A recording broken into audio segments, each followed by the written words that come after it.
Hello बच्चों, तो आप सबका स्वागत है हमारी एक और नई वीडियो में। आज की वीडियो में हम बात करने वाले हैं प्री बोर्ड्स के बारे में। तो बहुत सारे बच्चों के प्री बोर्ड्स हो रहे होंगे या हो चुके होंगे या होने वाले होंगे। तो ये वीडियो उन सब बच्चों के लिए बहुत ज्यादा इंपॉर्टेंट है, क्योंकि प्री बोर्ड जो होता है वो हमारे लिए एक मैदान को तैयार कर सकता है, जो मैदान हमें जो हमारे एक प्रैक्टिस ग्राउंड की तरह हमें तैयार करता है, जिसकी मदद से हम अपने बोर्ड्स में फोड़ सकते हैं, टॉप मार सकते हैं, 95% मार्क्स ला सकते हैं। तो इस प्री बोर्ड से किस तरीके से हमें क्या क्या चीजें सीखने को मिलेंगी और क्या क्या प्रॉब्लम्स इस प्री बोर्ड्स में हमें फेस करने के मिलेंगी, उन सब बारे में हम आज बात करने वाले हैं। तो प्री बोर्ड्स में मेनली हमारे पास 3 प्रॉब्लम है जो सारे बच्चों को फेस करनी पड़ती है। सबसे पहली प्रॉब्लम है कि हमारा सिलेबस कंप्लीट नहीं है भैया। तो बहुत सारे बच्चे ट्यूशन में भी मुझसे इस बारे में बात करते हैं, भैया हमारा सिलेबस तो कंप्लीट है ही नहीं, हम किस तरीके से प्री बोर्ड का पेपर लिखेंगे, हमें तो कुछ आता ही नहीं है, हमारा 50% सिलेबस हुआ है, हमारा 60% सिलेबस हुआ है, तो हम किस तरीके से प्री बोर्ड्स में अच्छे नंबर लाएंगे। तो मेन बात यह है कि प्री बोर्ड्स तक किसी भी बच्चे का 100% सिलेबस नहीं हुआ रहता है। इवन स्कूलों के जो टीचर्स है वो भी इतनी जल्दी 100% सिलेबस नहीं करवा सकते। तो आपने जितना सिलेबस करा है, ठीक है, सॉल्यूशन की बात मैं थोड़ी देर में करता हूं ताकि आप इस वीडियो को पूरा देखो। तो मेन प्रॉब्लम क्या है, सिलेबस नहीं हुआ है। अब आते हैं दूसरे प्रॉब्लम की। तो दूसरा प्रॉब्लम है वो है कि भैया पेपर कैसा बनेगा। भैया हमने तो आज से पहले कभी भी प्री बोर्ड दिया ही नहीं है, हमने तो डायरेक्ट पेपर दिया है और वो भी एक रात पढ़ के दिया है। तो प्री बोर्ड में क्या करेंगे, प्री बोर्ड कैसा आएगा, प्री बोर्ड में कैसी चेकिंग होगी भैया, ये तो हमें कुछ पता ही नहीं है। अब तीसरा, भैया अगर पेपर में नंबर कम आए तो पिटाई तो 100% पक्का है, पापा तो बेल्ट से मारेंगे अगर नंबर कम आ गए। तो भैया क्या करें। तो इन तीनों प्रॉब्लम का सॉल्यूशन मैं आपको देने वाला हूं और मैं कुछ ऐसी टिप्स के बारे में बताऊंगा जिससे आप इन प्री बोर्ड्स को बहुत अच्छे से अपने बोर्ड्स के लिए तैयार कर पाएंगे। मतलब क्या है कि देखो, ये प्री बोर्ड जो है वो तुम्हें जंग के लिए तैयार कर रहे हैं और तुम्हारी जंग प्री बोर्ड नहीं है, तुम्हारी जो जंग है वो बोर्ड्स के एग्जाम है। तो जितने भी बच्चे प्री बोर्ड्स दे रहे हैं, क्लास 10th के या क्लास 12th के, उन सब से मेरी ये जो 5 बातें मैं बता रहा हूं इनको अच्छे से फॉलो कर लेना, ठीक है। तो बात करते हैं सबसे पहले पॉइंट की। तो अब हम बात करते हैं सॉल्यूशंस के बारे में। तो जैसे मैंने आपसे पहली प्रॉब्लम शेयर करी थी जो कि हमारा सिलेबस कंप्लीट नहीं हुआ था उस बारे में था, तो उसी प्रॉब्लम का सॉल्यूशन इस मेरे पहले पॉइंट में है कि आपको हमेशा क्वालिटी पे ध्यान देना है, ना कि क्वांटिटी पे। तो भैया ये क्वालिटी और क्वांटिटी किस खेत की मूली है, मुझे तो समझ में नहीं आता भैया, तो मैं हूं ना समझाने के लिए। देखो भाई, तुम्हारा चाहे 50% सिलेबस हुआ हो, चाहे 60% हुआ हो, चाहे 90% हुआ हो, ठीक है, तो तुम कभी भी 50 को 90 में कन्वर्ट करने की कोशिश नहीं करोगे, ठीक है। चाहे तुम्हारा कितना भी सिलेबस हुआ है, जितना सिलेबस हुआ है तुम्हारा मेन प्रायोरिटी रहेगा कि इसको आप रिवाइज करो, ठीक है। जितना आप इसको रिवाइज करेंगे उतना ही ज्यादा आपके मार्क्स प्री बोर्ड में कम आ सकते हैं, बट बोर्ड्स के लिए आप तैयार होंगे। क्योंकि मैं फिर से अपनी बात दोहराता हूं कि आपकी जो जंग की मैदान है वो प्री बोर्ड नहीं है, वो है बोर्ड्स। तो आपको ये सोच के चलना होगा। तो प्री बोर्ड के टाइम पे चाहे आपका 50% हुआ हो, चाहे आपका 60% हुआ हो, आपको क्या करना है, जितना सिलेबस हो गया है आपकी मेन प्रायोरिटी क्या है, उसको रिवाइज करना, बार बार क्या करना, रिवाइज करना। क्योंकि अगर आप जंग के मैदान में एक ऐसी तलवार के साथ उतरे जिसमें धार ही नहीं है, तो वो तलवार ना तो किसी को मार पाएगी, ना तो आपके किसी काम आएगी। तो उसके लिए क्या करना है, आपको जितनी भी आपकी तलवार बनी है उसको क्या करना है, धार लगाना है। क्या लगाना है, धार लगाना है। और धार कैसे लगेगी, उसमें रिवाइज करके। तो आपका जितना भी सिलेबस हुआ है, आपको बस 50 या 60% जितना भी हुआ है उसको क्या करना है, रिवाइज करना है। क्या करना है, रिवाइज करना है, ठीक है। अब रिवाइज तो कर लेंगे भैया, ठीक है भैया, रिवाइज तो कर लेंगे। अगर भैया हम 90% पूरा सिलेबस करके जाते हैं, ठीक है, और तो भैया ये अच्छा नहीं होगा, 100% कंप्लीट करके आएंगे, प्री बोर्ड्स में नंबर अच्छे आ जाएंगे। तो देखो यार, तुम 100% या 90% जो करने की बोल रहे हो ना, तुम कैसे करोगे। हाँ, अभी तुम्हारा सिलेबस स्कूल में 50-60% हुआ है, 40% बाकी बचा हुआ है, तो तुम कैसे कर लोगे अगर तुम्हारे प्री बोर्ड्स 1 हफ्ते में है, 2 हफ्ते में है, ठीक है, या मान लो दिसंबर में ही है, ठीक है, तो कैसे कर लोगे? तो तुम्हारे पास टाइम की कमी होगी। तो मैं बोल रहा हूं अपनी चीजों को प्रायोरिटाइज करो।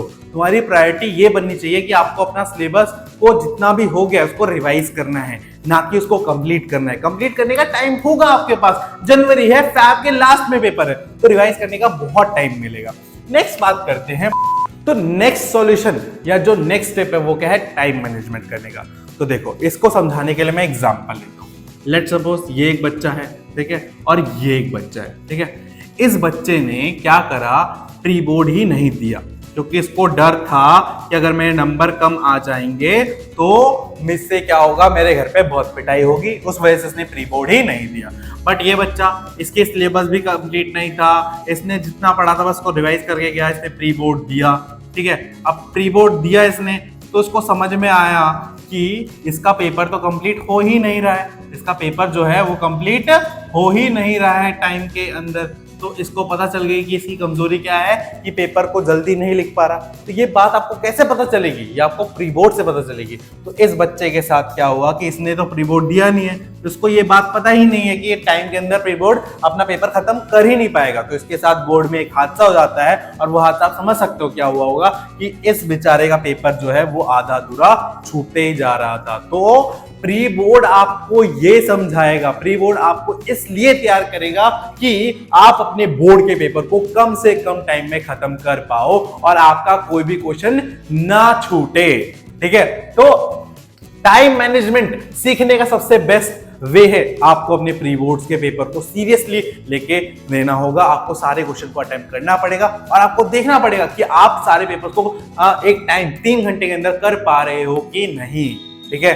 तो अब बात करते हैं हमारे थर्ड सॉल्यूशन या टिप की, जो कि है हमारा, तो भैया हम क्या करें? प्रैक्टिस करें क्वेश्चंस की या सैंपल पेपर लगाएं? ये प्रॉब्लम तो बहुत बड़ी है भैया। यूट्यूब पे जहां देखो सब बोल रहे कि इस टाइम पे सैंपल पेपर करो, ठीक है। तो भैया हमने तो प्रैक्टिस करी ही नहीं है। तो देखो, इसके लिए भी सॉल्यूशन दे देते हैं। तो लेट सपोज आपका 60% सिलेबस हो गया है और कुछ बच्चे ऐसे होंगे जिसका 60 to 100% सिलेबस हो गया होगा। तो जिनका भी 60% सिलेबस हुआ है वो क्या करो भाई? प्रैक्टिस करो। क्या करो? प्रैक्टिस करो, रिवाइज करो, ठीक है, ये सब करो। जिसका 60 to 100 हो गया है वो सैंपल पेपर खरीदो और सैंपल पेपर करो, ठीक है। सैंपल पेपर करो। बात समझ में आ गई कि सैंपल पेपर करना है या प्रैक्टिस करनी है? तो जिनका 60% सिलेबस हुआ है बस वो प्रैक्टिस करो और साथ में रिवाइज करो, और जिनका 60 से 60 to 80 या 70 ऐसे पेपर हो गया है वो क्या करोगे? वो सैंपल पेपर सॉल्व करना स्टार्ट करोगे, क्योंकि सैंपल पेपर सॉल्व करने से ही आपके बोर्ड में अच्छे नंबर आएंगे। बट आपका अगर 60% हुआ है तो आप पहले प्रैक्टिस करिए, ठीक है, अपने कॉन्सेप्ट को अच्छे से प्रैक्टिस करिए, उसके बाद ही आप सैंपल पेपर की तरफ नजर डालिएगा। अब बात करते हैं नेक्स्ट सॉल्यूशन की। देखो भाई, बात सिंपल है, 60% सिलेबस अगर तुम्हारा हुआ है तो कहीं से भी तुम्हारे अच्छे नंबर नहीं आएंगे, ठीक है। तो नंबर तो कम आएंगे, नंबर कम आएंगे, ठीक है। क्या आएंगे? नंबर कम आएंगे, नंबर कम आएंगे। तो नंबर कम आएंगे तो पापा की बेल्ट तो पड़ेगी पड़ेगी, ठीक है। तो भाई देखो, साफ सिंपल सी बात है कि आपको अगर नंबर कम आने का डर है तो भाई कुछ नहीं कर सकते उसमें, तो वो तो आपको एक्सेप्ट करना पड़ेगा, कम आएंगे। और घर से ज्यादा डर लग रहा है तो बताओ मत, ठीक है। बट इस नंबर कम आने का फायदा बहुत है, ठीक है। क्या फायदा है? लेट्स सपोज आपने 50 to 60% स्कोर किया प्री बोर्ड के अंदर, तो भाई नंबर कम है, बट इसमें बहुत सारे ऐसे फैक्टर्स इंक्लूडेड है जिसकी वजह से आपके नंबर कम है। उसमें से एक बात तो हमने कर ली कि भैया सिलेबस ही कंप्लीट नहीं था, तो नंबर कहाँ ही आएंगे। तो ये बात आपके पेरेंट्स भी समझेंगे। हाँ, तो नंबर कम आने की एक वजह तो ये हुई। बाकी 2-3 जो वजह हैं वो ये हैं कि पेपर ही टफ बनता है, पेपर ही टफ बनता है, ताकि बच्चों को डर में रखा जाए कि बोर्ड का पेपर इससे भी खतरनाक आएगा। और जो चेकिंग होती है वो भी बहुत हार्ड होती है, ताकि बच्चों में डर रहे कि, और बच्चों को डर रहे कि उनकी जो तैयारी है वो अभी पूरी नहीं है, वो और तैयारी करेंगे, तो ये 3 फैक्टर जो है इनकी वजह से आपके नंबर कम आएंगे ही आएंगे। प्री बोर्ड्स में बहुत बच्चों के कम नंबर आते हैं, बट वो आगे चल के 90 या इवन 95, 98% मार्क्स भी लेके आते हैं। ठीक है, तो भाई ये 3 रीजन तो है। अब पेपर टफ और चेकिंग हार्ड, पेपर जो टफ होता है और जो चेकिंग हार्ड होती है, ये क्यों करते हैं टीचर्स? बच्चों को डिमोरलाइज करने के लिए, बच्चों को मोटिवेट नहीं करना चाहते। तो भाई देखो, वो भी ये चाहते हैं कि तुम और ज्यादा मोटिवेट हो, ताकि वो तुम्हारा पेपर इसलिए टफ बनाते हैं तो ताकि तुम उसमें और ज्यादा मेहनत करो। बोर्ड में पेपर टफ नहीं आता है और ना बोर्ड की चेकिंग हार्ड होती है। दोनों में ही तुम्हारे स्कूल वाले थोड़ा टफनेस दिखाते हैं ताकि बोर्ड के लिए तुम तैयार हो जाओ। ठीक है, मैंने क्या बोला, प्री बोर्ड क्या है? तुम्हारा प्रैक्टिस फील्ड है। यहां पर कोच जो होगा वो तुम्हें तेज बॉल फेंकेगा। ठीक है, यहां पर जो तुमसे लड़ेगा वो एकदम तुम्हें मारने की कोशिश करेगा, बट तुम्हें सीखना होगा और जब तक तुम सीखोगे नहीं तब तक तुम आगे बढ़ोगे नहीं। इस बात को याद रखना। ठीक है, लास्ट बात कर लेते हैं। ठीक है, लास्ट बात है भाई, डर। भैया डर बहुत लग रहा है, भैया पहली बार प्री बोर्ड दे रहा हूं जिंदगी में, क्या होगा, कैसा पेपर आएगा, भैया बहुत डर लग रहा है। भैया डर के मारे तो हालत खराब हो जा रही है। तो देखो, डर लगना हर इंसान के लिए अच्छा होता है, क्योंकि अगर इंसान डरेगा नहीं तो वो आगे बढ़ेगा नहीं। ठीक है, तो डरना भी बहुत अच्छी बात है। ठीक है, बट इस बात को याद रखना, ये सिर्फ प्री बोर्ड है, इसके नंबर काउंट नहीं होते हैं। ठीक है, तो बस ये आपको क्या करने के लिए, तैयार करने के लिए होते हैं। किसके लिए तैयार करते हैं ये आपको? बोर्ड के लिए। किसके लिए तैयार करते हैं?